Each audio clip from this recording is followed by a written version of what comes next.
Hello and welcome. इस video में हम करेंगे फैक्टर थ्योरम। क्लास 9 मैथ्स के सेकंड चैप्टर पॉलिनोमियल्स से ये थ्योरम है एंड इट्स वेरी इंपॉर्टेंट। बहुत सारे क्वेश्चंस इससे बनते हैं, बहुत ज़्यादा इंपॉर्टेंट है ये। ऑलराइट, तो समझते हैं इसे। देखो, आप अपने सामने देख सकते हैं, ये है फैक्टर थ्योरम। ओके, अब ये क्या कहती है?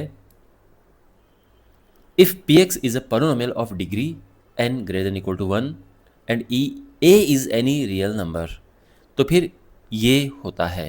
पहली बात तो इसका क्या मतलब है जो कहा गया है। देखो, पी एक्स कोई पॉलिनोमियल है, लेकिन इसकी डिग्री एक या एक से ज़्यादा है। इसका ये मतलब है कि इसकी डिग्री कम से कम एक तो होनी चाहिए। तो 1 डिग्री का मतलब है, जैसे मान लो x-4, इसकी डिग्री 1 है क्योंकि वेरिएबल की पावर 1 है यहाँ पे सबसे बड़ी। अगर मैं लिखता हूँ x² - 5x + 6, इसकी डिग्री 2 है, इसकी डिग्री 1, इसकी डिग्री 2 है। तो यही कहा गया है कि या तो 1 हो या उससे ज़्यादा हो, बट 0 ना हो। यानी हमारे पास कोई पॉलिनोमियल इस तरह से ना हो, मान लो कि 4 है। अब ये कांस्टेंट पॉलिनोमियल है, इसकी डिग्री 0 है। कहने का ये मतलब है कि फैक्टर थ्योरम लगाएंगे हम ऐसे पॉलिनोमियल में जिसमें x हो कम से कम, यानी चाहे 1 पावर हो बट x कोई वेरिएबल आपको दिखना चाहिए, चाहे x हो या y हो, बट वो वेरिएबल आपको दिखना चाहिए। यही ये कहा गया है, कांस्टेंट ना हो केवल यहाँ पर। समझ गए बात को? तो ये कहने का ये मतलब है। बहुत सारी बारी स्टूडेंट्स कहते हैं कि सर ये सब क्या लिखा हुआ है, तो इसलिए मैंने आपको ये एक्सप्लेन किया। खैर, ये समझिए। तो फिर क्या होता है कि x - a is a factor of P X if P A is equal to 0, यानी अगर पी ए 0 है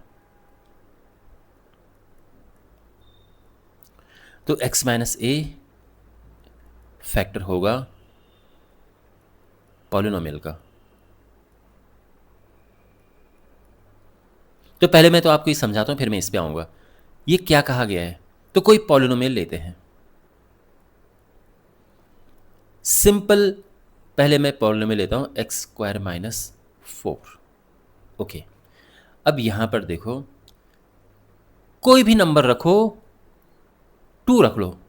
बस आपको ये पता होना चाहिए कि 2 रखने से 0 आ जाएगा। तो 2 रखने से 0 आ रहा है ना, तो हम क्या करेंगे कि इसमें x = 2 रखेंगे। तो क्या होगा?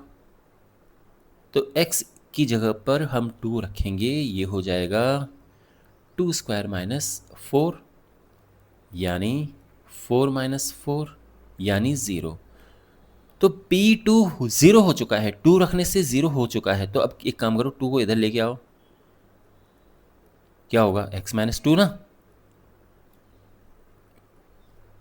ये फैक्टर हो जाएगा।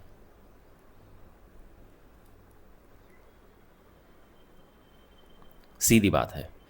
2 रखने से अगर ये 0 आ रहा है तो 2 को इधर लेके जाओ, x - 2 हुआ, वो इसका फैक्टर होगा। वैसे भी अगर आप देखिए, अगर आपको वेरीफाई करना है तो देखो, x² - 4 ये क्या होता है? x² - 2² होता है। ये x² - y² की फॉर्म बना रहा है, तो इसके फैक्टर्स होंगे x + 2 x - 2। आई होप ये चीज़ आपको आती होगी, पिछले क्लासेस में भी थी आपके पास। तो इसके फैक्टर्स ऐसे होते हैं ना। अब यहाँ पे आप देखो, x - 2 आया ना इसका फैक्टर, बिल्कुल। तो ये मैंने वेरीफाई करने के लिए अलग से लिखा है, आपको ऐसा करने की ज़रूरत है नहीं, बस ये दिखाने के लिए कि सचमुच देखो x - 2 इसका फैक्टर निकल गया है। मतलब यहाँ तो हमने इसके फैक्टर्स किए हैं, तब निकला है, लेकिन यहाँ बिना फैक्टर किए फैक्टर थ्योरम से फैक्टर निकला है, ध्यान रखना।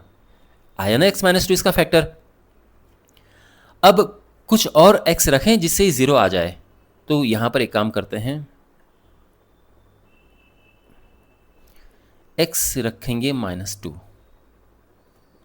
तो हमने x की जगह पे -2 रखना है, तो क्या होगा? -2² - 4, 4 - 4, ये फिर से 0 आ गया। अब -2 इधर लेके जाओ तो क्या होगा? x + 2 हो जाएगा ना। तो x + 2 is a factor of P x. ध्यान रखना, जब भी आप ये लिखेंगे तो आपको ब्रैकेट में ये ज़रूर लिखना है by factor theorem.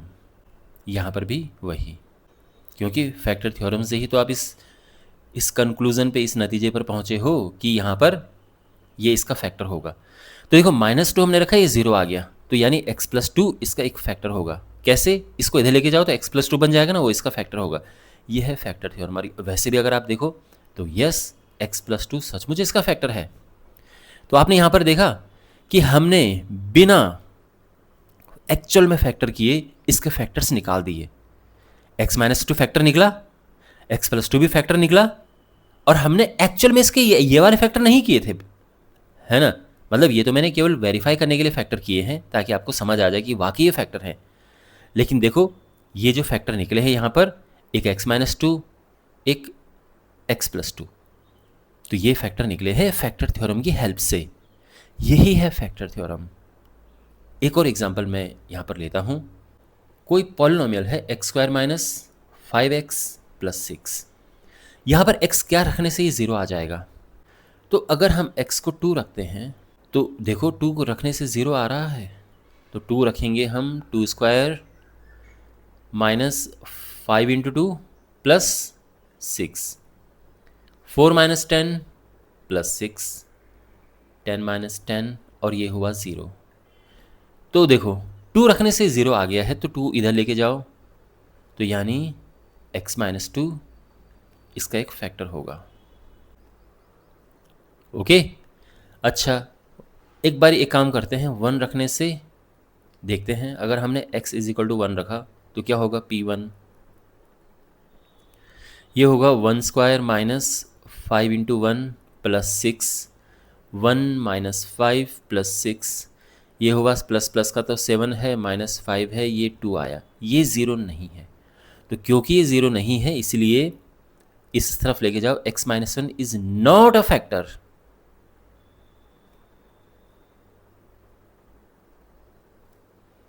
Of px। क्यों?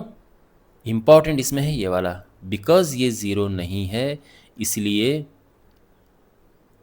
Not a factor. तो ये देखना है कि 0 कहाँ पर हो रहा है।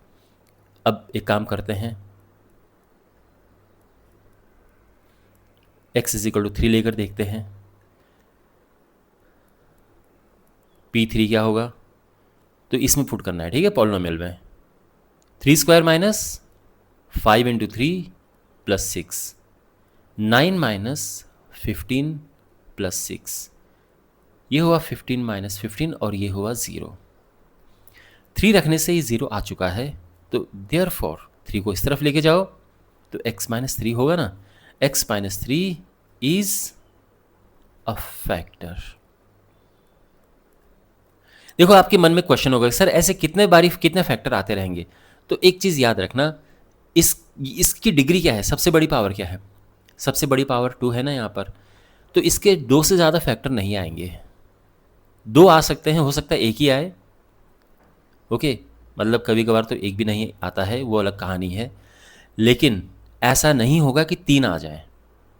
जो डिग्री है सबसे ज़्यादा उतने ही फैक्टर आएंगे। जैसे मान लो कि हमारे पास एक्स क्यूब में कुछ है, x cube minus 2x square plus 5x plus 9, मान लो कुछ भी ये है, ठीक है। इसके फैक्टर निकालने मत बैठ जाना, ठीक है, मैं बस आपको ये समझा रहा हूँ कि इसकी डिग्री 3 है, तो इसके ज़्यादा से ज़्यादा 3 फैक्टर्स हो सकते हैं, उससे ज़्यादा नहीं होंगे इसके। तो यहाँ पर आपने देखना है कि डिग्री क्या है, वो मैक्सिमम है। ध्यान रखना 2 भी हो सकते हैं, 1 भी हो सकता है, और ये भी हो सकता है कि फैक्टर बिल्कुल ना हो। ओके, तो कहने का ये मतलब है कि यहाँ पर हमने इसकी डिग्री 2 है, इसमें सबसे बड़ी पावर 2 है, तो इसके 2 ही फैक्टर होंगे। अब और हम फैक्टर देखने नहीं बैठेंगे क्योंकि 2 फैक्टर आ चुके हैं इसके। एक इसको 2 रखने से फैक्टर आया और एक 3 रखने से फैक्टर आया। एक फैक्टर इसका x माइनस 2 है, एक फैक्टर x माइनस 3 है। अगर हम सचमुच क्रॉस चेक करने की कोशिश करें कि यार सचमुच आते हैं क्या फैक्टर ये, तो हम इसके फैक्टर्स करते हैं, आते हैं ना, आपको आता है ना ऐसे फैक्टर कैसे करते हैं। तो ये 3 2 6 है, 3 + 2 5 है। तो यहाँ पर x कॉमन लिया, x माइनस 3, माइनस 2 कॉमन लिया, x माइनस 3,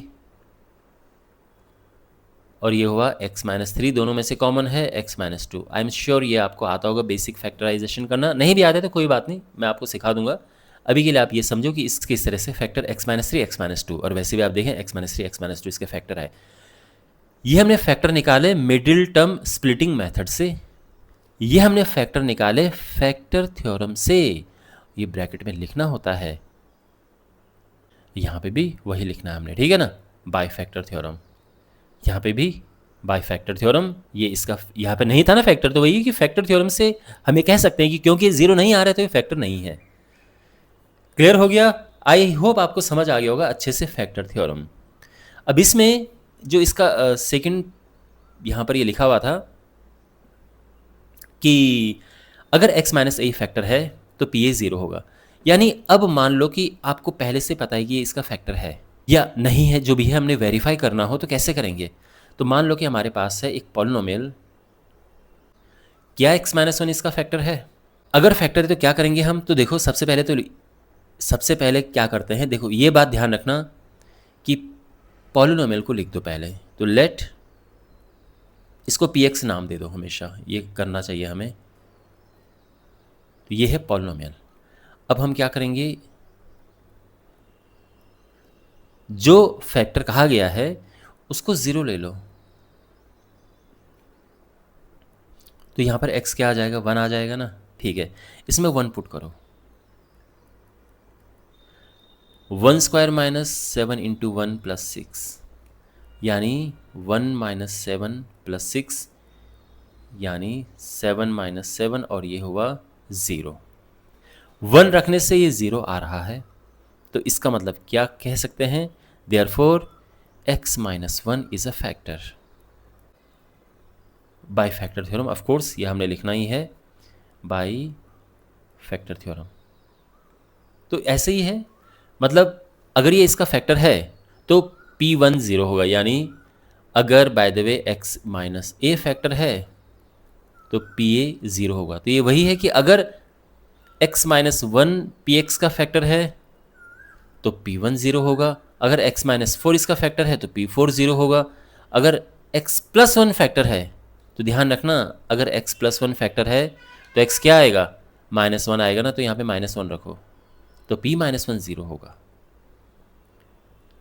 ओके। और फाइनली हम एक और चीज़ देखते हैं जिसमें हम फैक्टर थ्योरम यूज़ करते हैं। अगर आपके पास इस तरह से क्वेश्चन आता है कि फैक्टराइज दिस, तो यहाँ पर हम फैक्टर थ्योरम का यूज़ करते हैं फैक्टर्स फाइंड करने के लिए। देखो ये है क्यूबिक पॉलिनोमियल, तो क्यूबिक पॉलिनोमियल के डायरेक्ट फैक्टर करना मुश्किल होता है, तो यहाँ पे हम क्या करते हैं, फैक्टर थ्योरम का यूज़ करते हैं और एक फैक्टर हम निकाल देते हैं फैक्टर थ्योरम की हेल्प से। एक फैक्टर देखो यहाँ पर क्या लिखा है, पावर 3 है ना, तो यहाँ पर इसके 3 फैक्टर हो सकते हैं। अक्सर यहाँ पर 3 फैक्टर मिल जाते हैं, कभी कभार 2 भी मिलते हैं। तो यहाँ पर क्या है कि पहला जो फैक्टर है वो हम फैक्टर थ्योरम की हेल्प से निकालते हैं, उसके बाद फिर डिवाइड करते हैं, फिर अलग चीज़ें होती हैं, वो बात की बात है। यहाँ पर मैं बस फैक्टर थ्योरम वाला यूज़ आपको बता रहा हूँ कि जो इसका पहला फैक्टर है, जब आपके पास से फैक्टराइज करने को आ जाए अगर कभी, तो पहला फैक्टर आप फाइंड करते हैं फैक्टर थ्योरम की हेल्प से। तो करते क्या है, हम यहाँ पर इसको नाम दे दो सबसे पहले px। तो यहाँ पर हम x की जगह पर कुछ रखते हैं, 1 रखो, 2 रखो, 3 रखो, कुछ भी हम रखते हैं। कहाँ पर, यहाँ पर, और वो देखते हैं कि 0 आ रहा है कि नहीं आ रहा है। अगर 0 आ जाता है तो फिर x माइनस, और जो भी यहाँ पर रखेंगे हम, ये एक फैक्टर होगा। मान लो कि अगर मैंने 1 रखा और ये 0 आ गया, तो फिर 1 इधर लेके जाओ, क्या होगा, x माइनस 1 होगा ना, तो x माइनस 1 एक फैक्टर हो जाएगा। अगर 2 रखने से 0 आ जाता है तो फिर x माइनस 2 इसका फैक्टर होगा एक। अगर -2 रखने से 0 आता है तो फिर इधर लेके जाओ, x प्लस 2 इसका फैक्टर होगा। तो यही हमने देखना है अभी। तो हमने पता करना है कि कब ये 0 आता है। अब बात यह है कि ऐसे हम कुछ भी क्या रख दें, है ना, 1 2 3 4 5 रखते रहेंगे क्या। तो एक काम करो, जो लास्ट में ये नंबर है इसे देखो, क्या है, 6 है। 6 के फैक्टर्स क्या क्या होते हैं, यानी 6 को कौन कौन डिवाइड कर सकता है, तो 6 को 1 डिवाइड कर सकता है, 1 तो सभी को कर सकता है, 2 डिवाइड कर सकता है, 3 कर सकता है ना, एंड 6 भी कर सकता है। तो हम क्या करेंगे, यहाँ पर एक एक करके ट्राई करेंगे। पहले 1 रखेंगे और फिर -1 भी रखेंगे चेक करने के लिए। 2 फिर -2, 3 -3, 6 -6 और देखेंगे ज़ीरो कब आ रहा है। कभी ना कभी तो आएगा ज़ीरो, ज़ीरो आना चाहिए, ठीक है। अगर फैक्टर्स इसके होते हैं तो कभी ना कभी ज़ीरो आएगा। तो यहाँ पर एक एक करके रखेंगे। पहले 1 रखेंगे, चेक करेंगे ज़ीरो आ रहा है कि नहीं आ रहा है, फिर -1 रखेंगे, फिर 2 रखेंगे, फिर -2 रखेंगे। ओके, चलो करके रखते हैं। 1 रख के देखेंगे क्या ज़ीरो आएगा। देखो 1 रखने से तो ये ज़ीरो नहीं आएगा, क्योंकि ये तो सारे प्लस में है ना, तो ये तो कभी नहीं आएगा, ज़ीरो आ ही नहीं रहा। -1 रख के देखो, चलो ये हुआ -1, ये हुआ 1 × 3 + 3, ये -5 + 6 प्लस प्लस का तो हुआ 8, माइनस माइनस का हुआ -6, 6 - 8 ज़ीरो नहीं होगा, तो ये गया, ये भी गया। 2 रख के देखो ज़ीरो आ रहा है। 2 रखने से भी ज़ीरो नहीं आएगा, क्योंकि सारा प्लस है, तो ये तो प्लस का एक बड़ा नंबर आ जाएगा। ज़ीरो आने के लिए प्लस और माइनस का कॉम्बिनेशन चाहिए होता है ना। तो ये -12 है, +10 नहीं, माइनस नहीं, +12 +10 +8 ज़ीरो नहीं आएगा ऑफ कोर्स, यानी ये भी रूल आउट हो गया। -2 रख के देखो, ये हुआ -8, ये हुआ 4 × 12, फिर ये -10 + 6, माइनस माइनस का हुआ 18 प्लस प्लस का 18। ओके, 18 - 18 ये ज़ीरो आ जाएगा, यानी -2 रखने से ज़ीरो आ रहा है। तो हम क्या करेंगे कि पुटिंग x = -2। अब इसमें x -2 पुट करेंगे, तो ध्यान रखना यहाँ पे जो मैं कर रहा था सब रफ वाला काम है, सारा रफ का काम है। यहाँ पे केवल आप फेयर काम करना तब शुरू करेंगे जब आप पक्का हो कि ज़ीरो आ रहा है। और ये हुआ +12 -10 + 6 प्लस प्लस का 18 माइनस माइनस का 18, और ये हुआ 0। तो सिंस p - 2 0 है, देयरफॉर ये -2 इधर लेके आओ, x + 2 is a factor of px। और किससे? By factor theorem.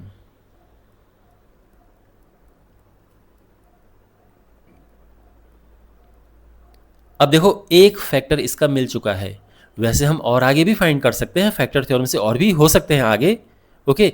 लेकिन यहाँ पर अब आगे करना क्या चाहिए कि इससे इसको डिवाइड करो, फिर इक्वालिटी की क्वेश्चन आएगी, और उसके मिडिलम स्प्लिटिंग से करना। अगर आपको नहीं समझ आ रहा है तो आप एक्सरसाइज जो 2.3 आपके पास है, मैं नई बुक की बात कर रहा हूँ, पुरानी बुक में ये 2.4 एक्सरसाइज है, उसका 5th क्वेश्चन देखो, और जो नई बुक है उसमें 2.3 जो एक्सरसाइज है उसका 5th क्वेश्चन देखो। इसमें क्यूबिक पॉलिनोमियल को कैसे फैक्टराइज करते हैं उसमें कुछ क्वेश्चंस हैं, आपको दिख जाएंगे, समझ आ जाएंगे। तो उसमें वही कर रखा है कि एक फैक्टर तो हम फाइंड करते हैं फैक्टर थ्योरम से, और बाकी फिर इसको डिवाइड करके तब नॉर्मल मिडिलम स्प्लिटिंग जैसा होता है वो करते हैं, ठीक है। खैर, मुझे यहाँ पर आपको फैक्टर थ्योरम का एक यूज़ बताना था, तो ये हमने कर दिया है, और आपने देखा कि कैसे फैक्टर थ्योरम से हमने इसका एक फैक्टर फाइंड किया है। ओके, ऑलराइट, इसी के साथ ये वीडियो कंप्लीट होता है। मुझे उम्मीद है कि आपको ये अच्छे से समझ आया होगा। इस चैनल को सब्सक्राइब करें, वीडियोस को अपने दोस्तों के साथ में शेयर करें, और इस चैप्टर के बाकी वीडियोस के लिए डिस्क्रिप्शन बॉक्स में प्लेलिस्ट चेक करें। Take care.